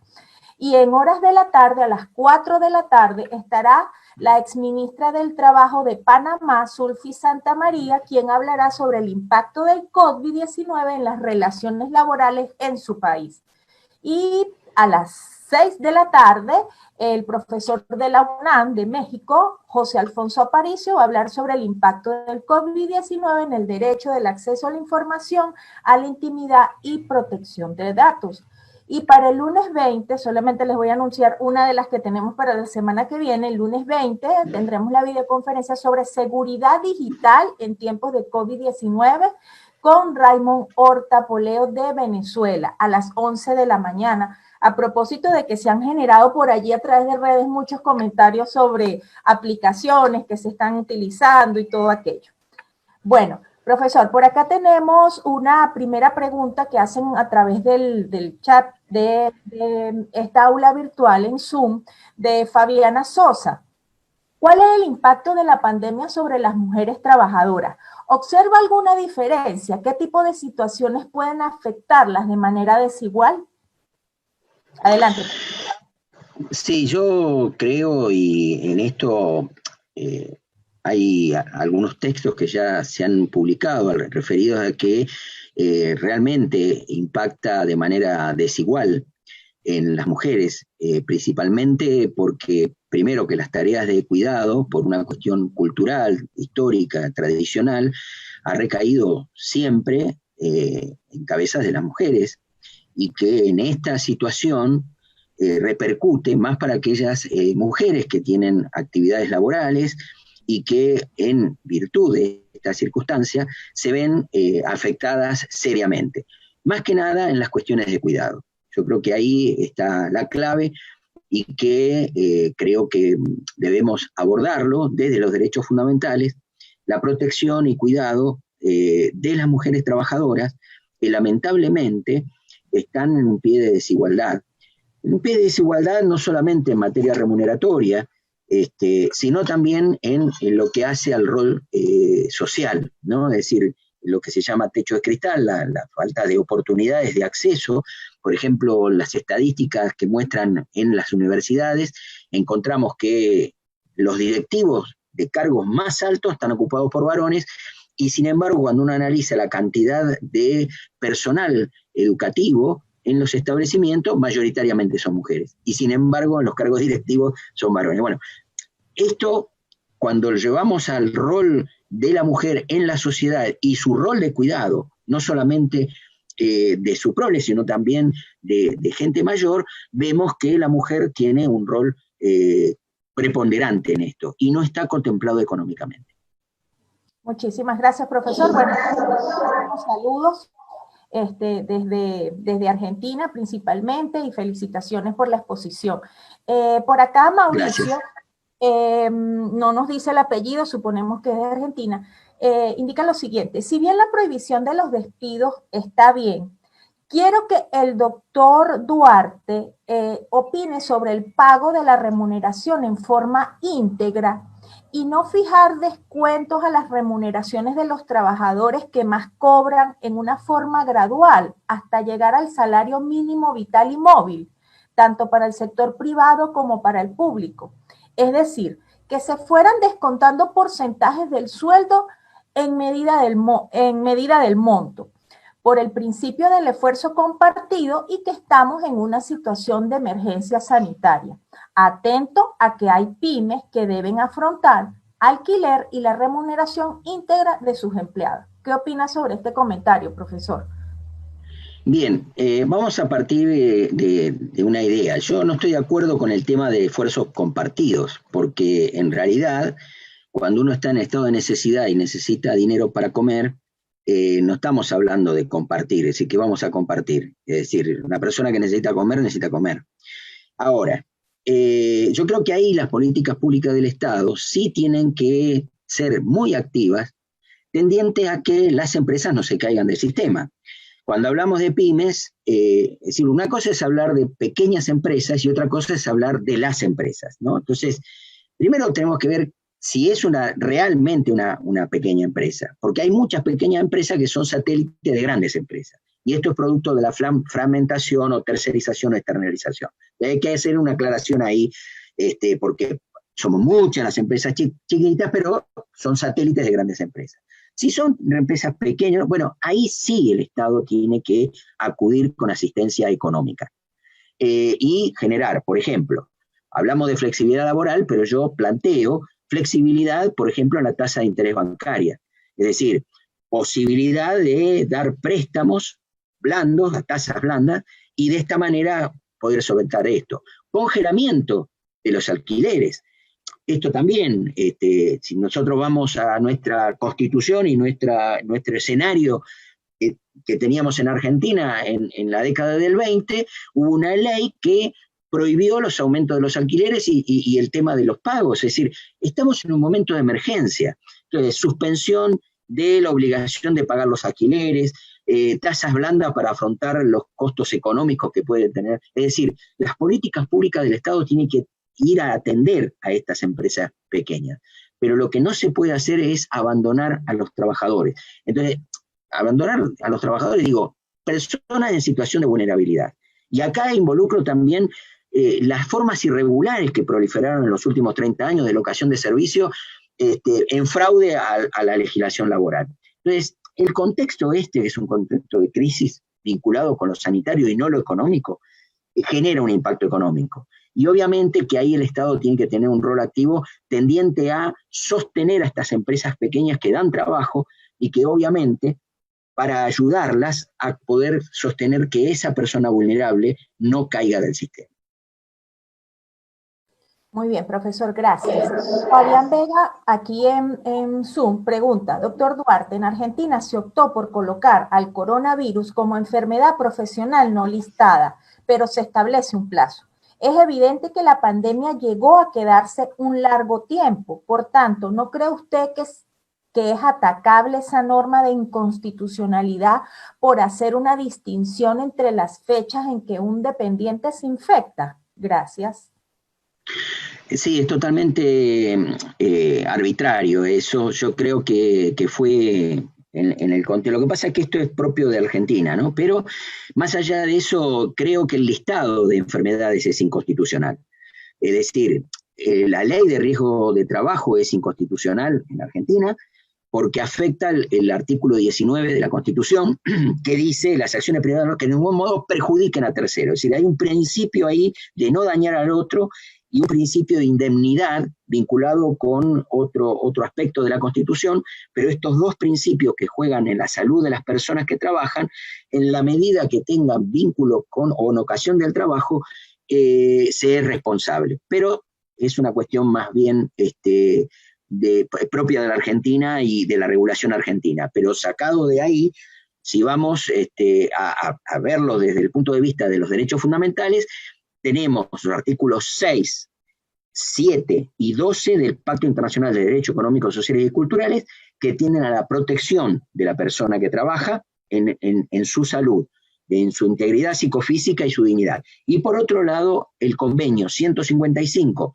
y convenio 187 de la Organización Internacional del Trabajo, referido a materias de salubridad, enfermedades en ocasión del trabajo, y que hay que ver que esas normas tienen un contenido que está por encima del decreto reglamentario que establece el listado de enfermedades. Por lo tanto, para mí, el listado es inconstitucional y por lo tanto también este decreto que pone límites o plazos. Muy bien, profesor, gracias. Le recuerdo a la audiencia que hay algunas preguntas que no voy a dar lectura porque ya han sido tocadas por el profesor en otras. Asimismo, hay comentarios realizados que dan respuesta a otros comentarios que hacen personas que se encuentran aquí en la sala de Zoom. Daniela, ¿qué efectos tendría la vuelta al trabajo en algunos países que están evaluando levantar el aislamiento si todavía no se tiene una vacuna aprobada? Saludos. Active su cámara, profesor, por favor. Sí. Ahora. A ver. Lo que creo es que se corre un serio riesgo el levantamiento. De hecho, ahora en China, en la frontera con Rusia, están apareciendo casos. Es decir, China empezó como a reactivar su actividad y en la frontera con Rusia empezaron a aparecer nuevos casos. No en la manera que se había desatado en Wuhan, pero sí aparecieron casos, con lo cual esto tiene que ser con mucho cuidado y mucha precaución. Pero es necesario volver a la actividad económica porque obviamente esto también genera un impacto serio y también se puede poner en riesgo la vida y la salud de las personas y las familias, ¿no? Pero hay sí una reversión de esto, ¿no? Es decir, ya no ponemos más el eje en el mercado, sino que estamos poniendo en el eje a las personas, y eso me parece importante y un gran avance para los derechos fundamentales. Bueno, profesor, por acá hacen un comentario. Me gustaría escuchar su opinión porque se está refiriendo específicamente a Argentina. Indica Raquel, no nos dice su apellido. Se optó en Argentina por el aislamiento por un tema netamente económico, por no contar con los medios necesarios para la compra de insumos como test. Era elegir entre aislamiento, paralización económica o invertir en test y solo aislar a los sectores afectados, pero se optó por el aislamiento, por no contar con el dinero líquido. El derrame económico se da en los dos sentidos. ¿Algún comentario sobre este comentario? Primero que es una afirmación sobre hechos que no me constan. Si fuese así, lo cual es probable, a ver, yo no es que lo niegue, simplemente digo, no me consta que sea por eso. Hay una cuestión que nosotros tenemos que tener en cuenta. Los derechos sociales son derechos en pugna, no son derechos que ya están instalados, estos son conflictos, y obviamente quien ejerce poder económico, que tiene tanto poder, que puede influenciar en el gobierno de turno que sea, generan presiones de tal manera que obviamente a veces las decisiones políticas son de carácter relativo y eso depende muchísimo de esas presiones. Por eso el contrapoder se genera a través de la participación democrática. Por suerte Argentina no está padeciendo, por ejemplo, un bloqueo económico como sí lo está padeciendo Venezuela, Cuba, que tiene una circunstancia particular y donde ahí se generan otras situaciones más graves todavía. Pero estas situaciones de bloqueo a veces son solapadas. Y las presiones sobre esto se dan de manera solapada en países como el nuestro, que no tenemos bloqueo económico, pero tenemos bloqueo de otro sentido. Por lo tanto, lo del derrame, obviamente que estamos en una sociedad capitalista, no estamos en otro escenario. Y por lo tanto, las consecuencias de ese sistema son las que están a la vista. Muy bien, profesor, gracias. Ricardo Vitín compartió por allí una imagen sobre una situación que está sucediendo en Ecuador y indica, a esto se refiere el conferencista, en Ecuador el Ministerio del Trabajo analiza suspender la jornada laboral por 3 meses sin sueldo. Desde el ámbito del derecho, esto es una aberración jurídica. Esa imagen también se las pasamos a los que están escuchando esta videoconferencia en YouTube. Ajá, de PC4, no dice el nombre. Mantener el salario del trabajador al 100% sin actividad económica alguna es imposible. Lo único que logrará es la pérdida del empleo por la multiplicación de quiebras. Profesor, ¿qué opinión le merece esto? Bueno, yo ya lo respondí esto, es decir, el Estado ahí tiene que acudir económicamente a las empresas, es decir, en la medida que las empresas demuestren. A ver, en la Argentina, ya dije, 35% de la actividad económica, de relaciones laborales, está no registrada. Al no estar registrada, esas personas o esas actividades, esos empresarios, tienen una economía no registrada. Entonces, cuando se plantean estos problemas económicos, si yo lo voy a llevar al Estado para pedirle un subsidio, pedir algo, no puede mostrar los libros. ¿Entienden? Entonces, ahí ya tenemos un problema de base que no es por el problema del coronavirus, es un problema ya del vicio de algunos empresarios que eluden la legislación en el cumplimiento de las obligaciones y tienen trabajadores no registrados. Entonces, ahí tenemos un problema que no tiene que ver con la coyuntura del coronavirus y que sí tiene que ver con una coyuntura que viene de años de arrastre. Nosotros en el 2001 teníamos 50% de personas no registradas, que estaban en actividades supuestamente formales, porque la informalidad en cuanto a las que están en la calle vendiendo, eso es otro tipo de fenómeno. Pero lo que sí quiero hacer hincapié en que el Estado, por lo menos en Argentina, está buscando formas de generar crédito para estas empresas para que no se caigan del sistema. Ya lo respondí esto. Sí, profesor. Por acá les leo simplemente 3 comentarios que hacen que están en el mismo sentido. Armando Zuna, son políticas socialistas y populistas para acabar con la iniciativa privada. El socialismo español impuso a las empresas privadas un permiso obligatorio, retribuido y recuperable, bajo un argumento populista que busca acabar con las empresas privadas. Daniela comenta, en un punto las empresas privadas no podrán soportar esos pagos por muy mínimos que sean. A través de YouTube llega otro comentario, Marcelo Gabriel Olmedo de Argentina. Si no podemos garantizar el mínimo de seguridad, de integridad de salud y de vida, ¿de qué mercado podemos hablar? Más adelante, las grandes empresas tienen capital, pero una empresa de menos de 10 trabajadores no lo tiene. Aquí parece inevitable el análisis serio de la redistribución del ingreso, no de seguir subsidiando al capital. Como podrá ver, más o menos los comentarios van en ese sentido del gran problema económico que esto está causando.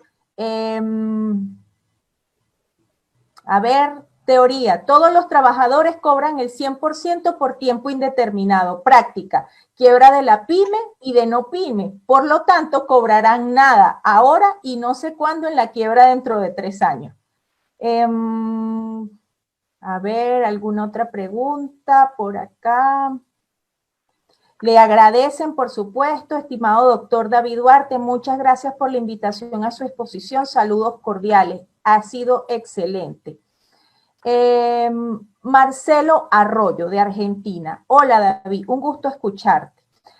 Pregunta, ¿qué opinas sobre los acuerdos sobre rebajas salariales negociadas colectivamente con intervención de sindicatos sujetas a homologación en los casos de no prestación efectiva de tareas en la emergencia actual, en el caso de las pequeñas empresas?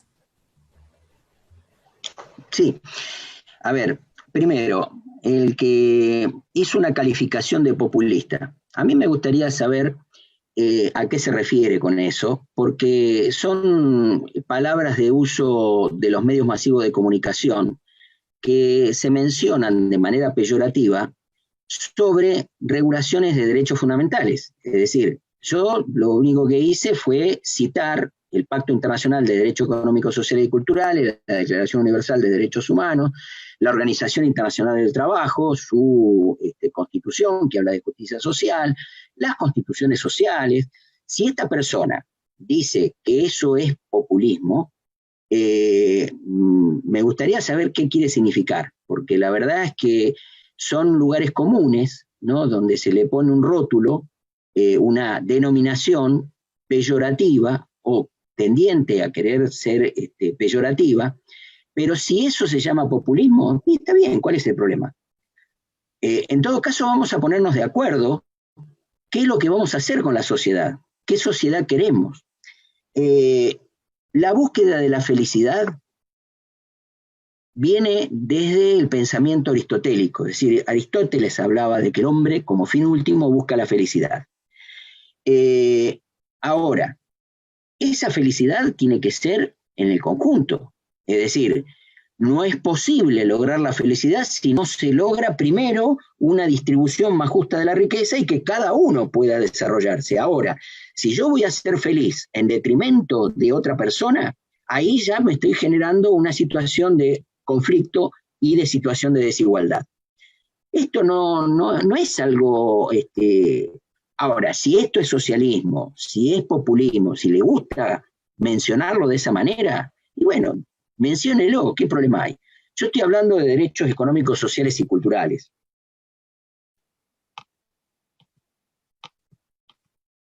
Al hablar de derechos económicos, sociales y culturales, me estoy refiriendo a normas que están reconocidas mundialmente, o sea, no sé, digamos, a dónde apunta eso. Lo que sí me parece es que está en cuestión el pensamiento neoliberal de este señor llamado Milton Friedman, que impuso por la fuerza estas ideas y que después se irradiaron en el resto de los países. Y hoy ese pensamiento está en crisis. Da muestra de que no sirve el modelo de mercado porque lo que ha generado es más desigualdad en la sociedad. Muy bien, profesor. ¿Y qué opina sobre los acuerdos sobre rebajas salariales negociadas colectivamente con la intervención de los sindicatos sujetos a homologación en los casos de no prestación efectiva de tareas en la emergencia actual en el caso de las pequeñas empresas? Ahí, bueno, lo que pasa es que eso está referido al marco argentino. Hay una norma la que establece la prohibición del despido y la prohibición de las suspensiones, generó en un artículo, en un segundo párrafo del artículo 3, la posibilidad de negociar el salario como concepto no remunerativo. En ninguna parte de la norma dice rebaja. Y yo no estoy de acuerdo con la rebaja salarial, aún negociada, aún con pacto del sindicato firmado, porque una cosa es adicionales o algún plus que tenga que ver con presentismo, cosas que están vinculadas a razones particulares de la actividad. Pero el salario básico del trabajador debe preservarse. Y eso tiene su tutela y su protección desde las normas internacionales.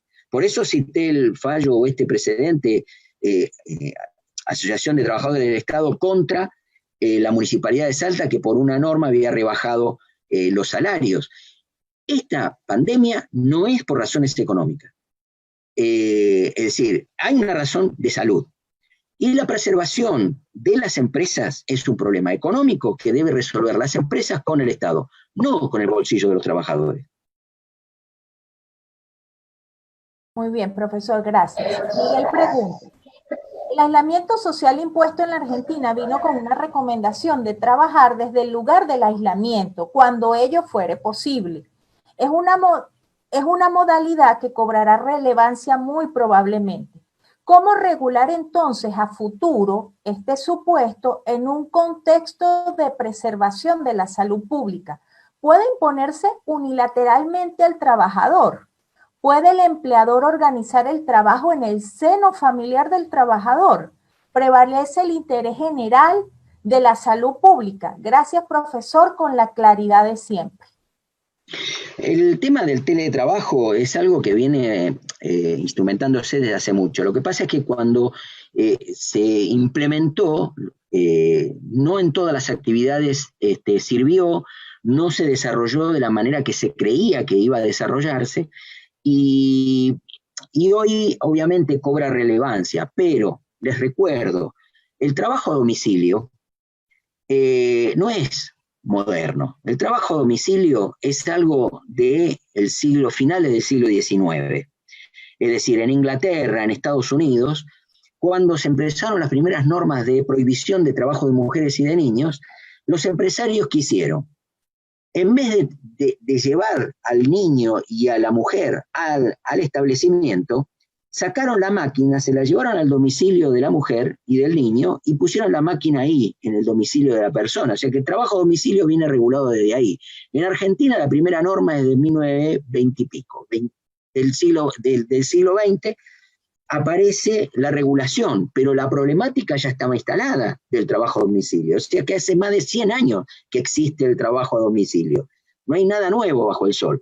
Lo único que ha cambiado es que hay un instrumento que es estos medios, estas redes electrónicas que nos permite comunicarnos a distancia y en tiempo real. Ahí el tema de la preservación de la salud existía también hace 100 años. Era la problemática que llevó a la regulación, porque se temía de que la tuberculosis, que era la enfermedad de esa época, podía venir en las prendas de vestir. Y entonces la preocupación de las grandes marcas era a ver si venía contra. Entonces había que regular el tema de salud en el trabajo a domicilio. Pero no cambia la situación. Al contrario, estamos en otra problemática. Hoy, siglo XXI, la enfermedad profesional es el desgaste profesional o el burnout. ¿Por qué? Porque hay una autoexigencia. Y en el trabajo a domicilio hay una autoexigencia. Y el problema del trabajo a domicilio es que trabajan todos. Y trabajan los niños. Porque si no es que la mujer que está en la máquina tiene que poner al hijo mayor a cocinar o a lavar, o sea que el trabajo a domicilio es una de las peores explotaciones que hay porque se trabaja a destajo, se trabaja por cantidad y no hay horario. Entonces eso lleva a una situación de enfermedad profesional llamado burnout. Recomiendo Byung-Chul Han, que ha escrito sobre la enfermedad del siglo XXI, precisamente dado por las nuevas tecnologías. Sí, escucho. Profesor, muchas gracias. Hay varias preguntas que han llegado por allí y coinciden en la temática que están preguntando, y es sobre estos acuerdos, todas referidas a Argentina, por supuesto. Es sobre los acuerdos entre patronos y trabajadores basados en el artículo 223 bis.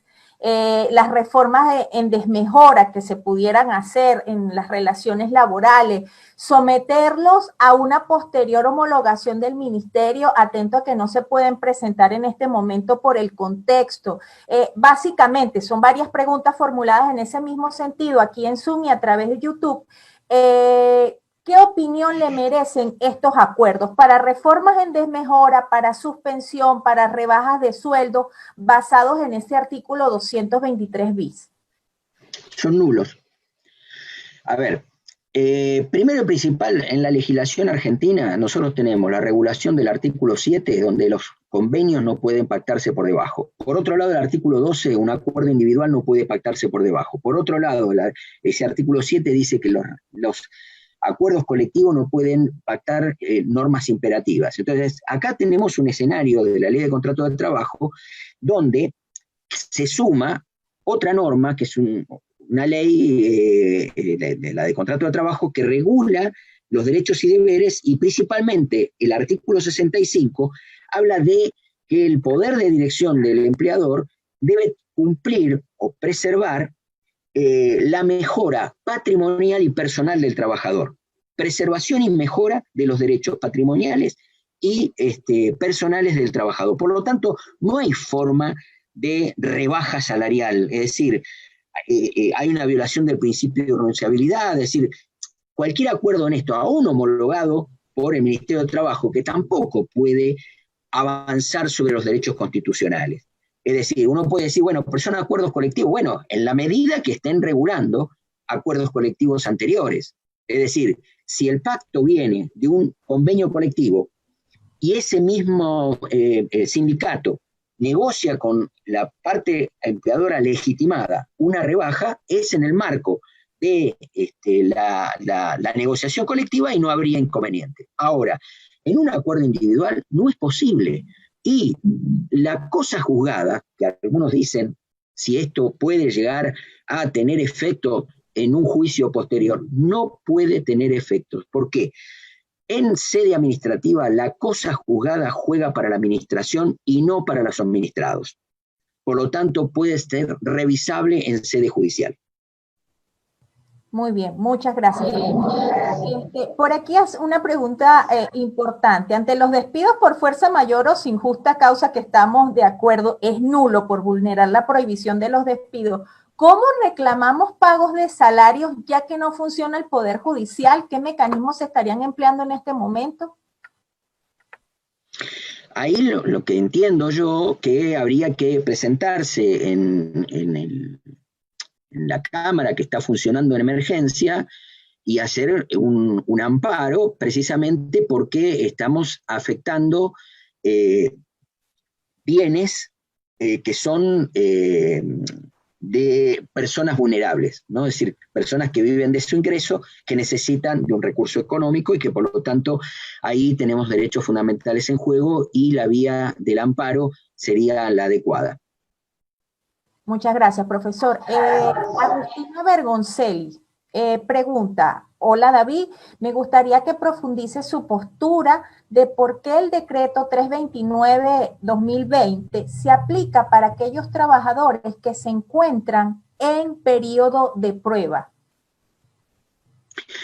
Yo lo que entiendo es que cualquier decisión del empresario en el marco del contrato de trabajo está suspendida, es decir, hay una suspensión que no es las suspensiones previstas en la ley de contrato de trabajo, ni tampoco es una suspensión de acuerdo de partes. Acá hay un decreto anterior al 329 que lo que prevé es el aislamiento, y esto genera un efecto suspensivo, y ese efecto suspensivo también se vincula con esta posibilidad de despedir. Si el empleador decide la interrupción de ese contrato, los efectos se producen una vez cesado los efectos del aislamiento social obligatorio. Es decir, vamos a suponer un preaviso por un despido. Bueno, eso se suspende y se reanuda el cómputo a partir de la cesación del aislamiento vinculado con la salud pública. Perfecto. Gracias, profesor. Silvia Cardoso de Argentina. Quisiera conocer su opinión respecto a la postura asumida por el Poder Ejecutivo ante el anuncio de los despidos de los dependientes de Tecni y posteriormente el acuerdo homologado ante el Ministerio del Trabajo. No sé si tiene conocimiento de esto, profesor. Sí, no sé qué quiere que mencione o que diga. Mi opinión es que, primero y principal, que este hecho fue anterior al decreto y se estaba en tratativas y negociación con el sector sindical y que por lo tanto allí hay una situación particular que es anterior al decreto y que creo que ese 223 bis eso sería aplicable para este supuesto, para este caso de estas personas, pero que ahí la empresa Techin va a tener que ir por el procedimiento preventivo de crisis, o bueno, yo no sé cómo está el conflicto, desconozco el trámite administrativo, en qué instancia está o en qué situación está. Creo que se decretó la conciliación obligatoria, por lo tanto se suspenden todos los efectos que pudieron suceder a partir de esta decisión unilateral de la empresa. Por otro lado, por lo que tengo entendido, eran personas de actividad de la construcción, que tiene como característica la eventualidad. Pero, siendo Techin una empresa dedicada a la construcción, realmente pone en carácter relativo esta eventualidad. Pero como hay una ley que regula esto, en mi opinión, totalmente inconstitucional, porque prevé un fondo de retiro para las personas, con lo cual esta suspensión cesaría esos fondos y esas personas se quedarían sin ingresos y tendrían que cobrar de ese fondo, y obviamente esto genera un impacto económico muy serio para esos trabajadores. Muy bien, profesor, gracias. Desde YouTube nos llega, ya estamos a pocos minutos de terminar, ya que prácticamente nos están faltando 10 minutos para cumplir las 2 horas, pero rápidamente. Desde YouTube nos llega Claudia Victoria Valderrama, que pregunta lo siguiente: profesor, ¿cuál es el impacto sobre los ahorros pensionales que se sostienen de las inversiones en este momento? ¿Cuál es el impacto? El impacto que tienen todas las actividades económicas, y es un impacto muy serio y grave. El tema aquí es la falta de solidaridad de los bancos y las empresas de seguro. Y esto sí tiene que ver con el sistema financiero. Sistema que tiene una concepción ideológica de la que habíamos mencionado previamente. Entonces, este es el gran debate. Es decir, el debate que debemos dar es si hay un cambio de escenario en las relaciones económicas en el sistema capitalista actual. Eso es lo que tendríamos que preguntarnos. Y si lo hay, bueno, ¿por dónde es el camino? Es decir, ¿y por dónde tenemos que transitar? En mi opinión, el tránsito adecuado, por lo menos dentro de la solución pacífica de este tipo de cosas, es a través de los derechos fundamentales de las personas, que es el norte que nosotros tenemos que perseguir. Muchas gracias, profesor.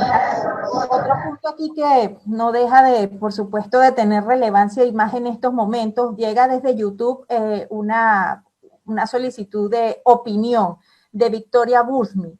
Me gustaría que el doctor brinde su opinión respecto de qué solución se puede dar a los trabajadores que no están en relación de dependencia y por el aislamiento no perciben ingresos y tampoco una ayuda estatal. Bueno, yo lo que entiendo es que el Estado tendría que establecer una asignación universal.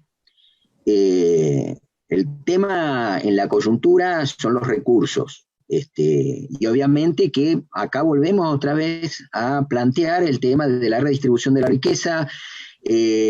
No puede ser que la concentración económica se haya dado de esta manera. Es decir, aquel que me acusó de populista, le digo, la concentración de la riqueza en los últimos 30 años ha llevado de que el 50% total de la riqueza la tiene el 1% de la población mundial. Entonces, las políticas económicas implementadas de la antítesis del populismo ha sido precisamente que se concentre la riqueza en la mano de unos pocos y que haya cada vez más pobres. Entonces, esto es lo que tenemos que replantearnos. Y nos replanteamos en un escenario como este. Y obviamente, lo que genera es un impacto de desigual, como la intervención de Fabiana respecto de las mujeres, también a las personas vulnerables el impacto va a ser más deteriorante que aquellos que tienen recursos económicos. Entonces, aquí es el gran desafío. Esta es la pregunta hacia futuro, ¿no? ¿Qué pasa después de pasada la pandemia? ¿Qué debemos hacer con el sistema económico? Esto es lo que tenemos que preguntarnos. Profesor, ya casi finalizando, por aquí hay una persona que está bastante insistente en que le haga la pregunta, él es de Ecuador. Eduardo de Mera, si no me equivoco en el nombre. Doctor, concluye que no se podría alegar o acoger la fuerza mayor o caso fortuito, en el caso del Código de Trabajo de Ecuador, como causal legal para terminar la relación laboral, dado que es imposible. Disculpen que se me ha corrido el chat. Ajá. Como causa legal para terminar la relación laboral, dado que es imposible para el empleador cumplir con su actividad y el objeto del contrato. Bueno, porque resulta que en Ecuador existe en el Código de Trabajo una disposición que establece que se puede finalizar la relación de trabajo por caso fortuito o fuerza mayor. Y dadas estas circunstancias, algunos consideran que es eso, pero usted habló algo sobre este punto sí, de cómo tratar en estos momentos eso. Yo por eso hablé de suspensiones por razones económicas. Esto existe en casi todas las legislaciones de los países. Argentina también tiene esto. Hubo un decreto que prohibió las suspensiones y no se puede invocar la fuerza mayor. Pero aun cuando no estuviese ese decreto, insisto, no es posible invocarlo porque la situación excede el marco que está previsto en la ley. ¿Por qué lo excede? Y va al compañero de Ecuador.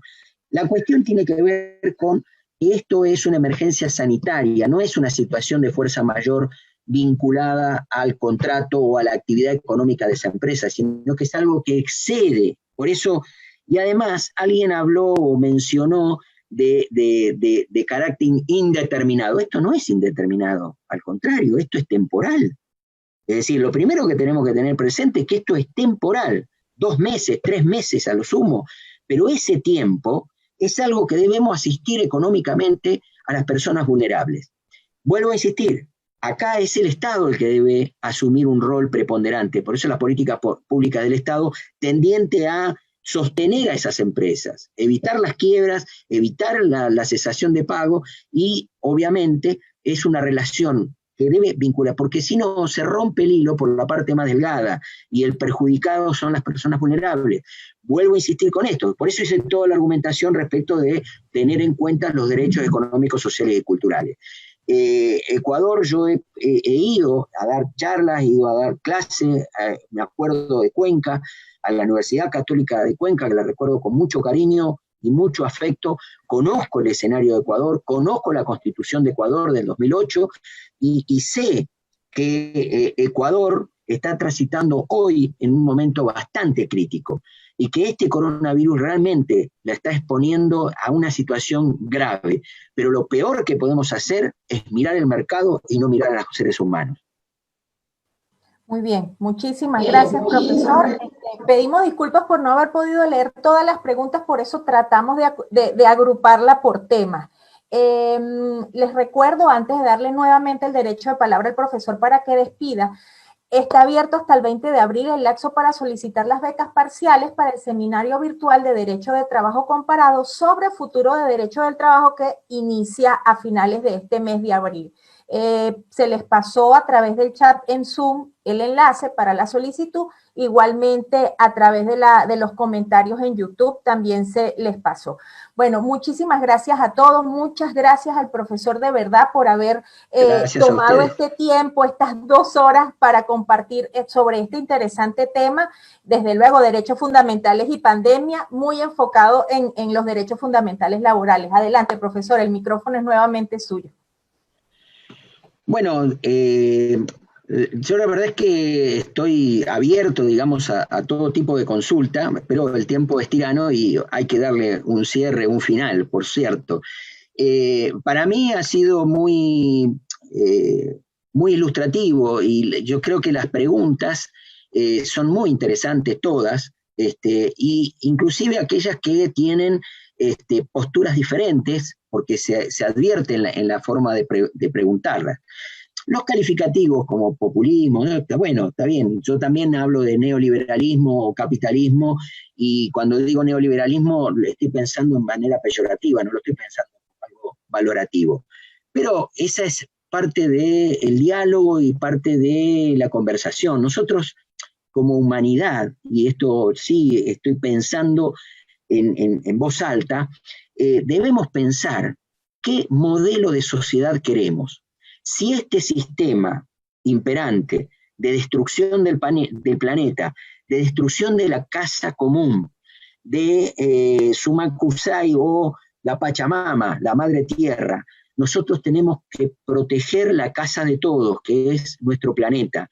Y este sistema está llevando a la destrucción del planeta y a la destrucción de seres humanos. Por lo tanto, insisto en que debemos tener una perspectiva que posterior a esta pandemia que nos puso en el escenario o sobre la mesa, blanco sobre negro, cuál es el problema del neoliberalismo y que el Estado se corra y deje al mercado gobernar. Esta es la gran crisis que pone en cuestión ese sistema. Por lo tanto, debemos pensar a la sociedad humana post pandemia. Muchas gracias. Muchas gracias, profesor, y por aquí siguen ratificando el agradecimiento y felicitaciones a su exposición.